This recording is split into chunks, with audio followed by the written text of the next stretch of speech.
सभी श्रोताओं का कबीर के दोहे में हार्दिक स्वागत, अभिनंदन। कबीर जी का एक दोहा और उसकी विस्तृत व्याख्या आप सभी के सामने प्रस्तुत है। बढ़ते हैं दोहे की तरफ। मानुष जन्म दुर्लभ है, मिले न बारंबार, तरुअर से पत्ता गिरे, बहुरी न लागे डार। साहब, कबीर का यह एक सूत्र एक साधारण पद नहीं है, या तुम्हारी अमर चेतना को संबोधित किया गया है, अस्तित्व का परम घोषणा पत्र है। साहब कबीर कहते हैं, मानुष जन्म दुर्लभ है, मिले न बारंबार।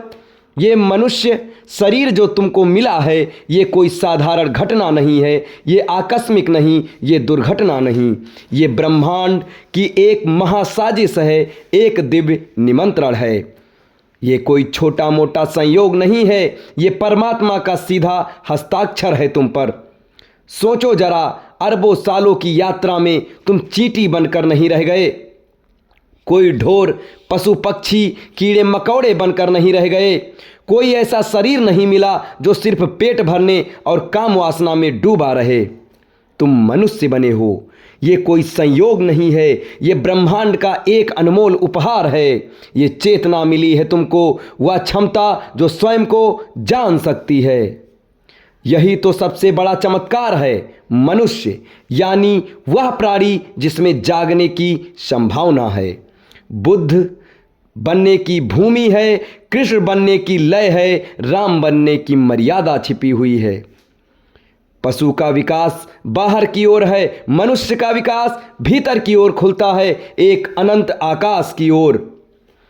पशुओं में ये संभावना नहीं है, वे सोए हुए हैं, सिर्फ मनुष्य जाग सकता है। लेकिन तुमने इस दुर्लभ उपहार को ऐसी सहजता से, ऐसी बेहोशी में जीना शुरू कर दिया है, मानो ये कोई सस्ता खिलौना हो, जिसे खो भी दो तो कोई परवाह ही नहीं है।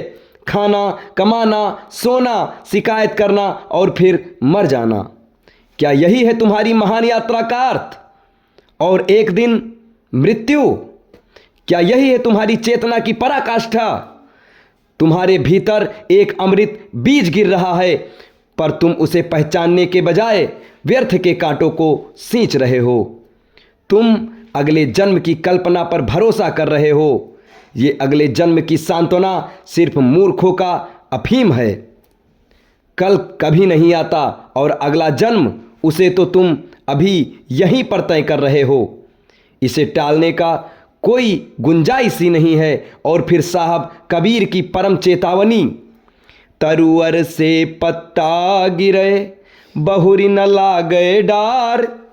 जीवन यही कह रहा है, तुम पत्ते की तरह डाल से जुड़े हुए हो, पर यह जुड़ाव अस्थाई नहीं है। गिरना निश्चित है, मृत्यु निश्चित है।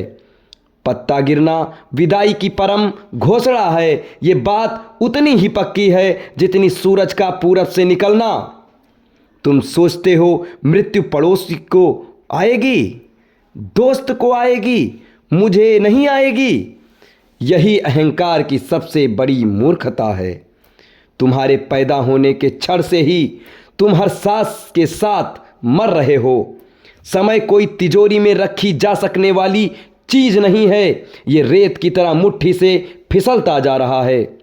जब पत्ता गिर जाएगा, क्या तब तुम्हें याद आएगा कि तुमने जीवन को कभी छुआ ही नहीं, सूरज की उष्मा को महसूस नहीं किया, अस्तित्व के संगीत को सुनने के लिए कभी ठहरे ही नहीं? वह पछतावा तब बेमानी होगा। गिरे हुए पत्ते को वापस डाल पर चिपकाने की कोशिश, यही तो पागलपन है। समझदारी क्या है? यही जानना कि तुम अभी भी डाल पर हो, और जब तक हो उत्सव मनाओ, जियो, जागो, होश में रहो। इस श्वास को देखो, ये अभी भी चल रही है। हर श्वास में ईश्वर सुमिरन हो, और इसके साथ एक अदृश्य द्वार खुला है, ध्यान का द्वार। ध्यान कोई क्रिया नहीं, ध्यान तुम्हारी उपस्थिति का प्रकाश है। तुम भीतर उतरते हो और जो भीतर अमर है, जिस पर मृत्यु की छाया भी नहीं पड़ती, उसे पा लेते हो। जब तुम्हें ये गहराई पता चल जाती है कि ये क्षण अनमोल है, दोबारा नहीं लौटेगा, तब झूठी दौड़ें, झूठे संघर्ष, झूठी चिंताएं सभी स्वयं ही गिर जाते हैं। तुम सहज भीतर की ओर मुड़ जाते हो, मौन की ओर, ध्यान की ओर, प्रभु सुमिरन की ओर। तो उठो, इस क्षण को थाम लो। ये श्वास, ये दुर्लभ धड़कन फिर नहीं आएगी। इसे परमात्मा के सुमिरन से, प्रेम से, ध्यान से, कृतज्ञता से, मौन से भर दो। यही जीवन है, यही मुक्ति है, यही परम उत्सव है। ऐसे ही ढेर सारी जानकारी के लिए हमारे इस चैनल के साथ जुड़े रहें। धन्यवाद।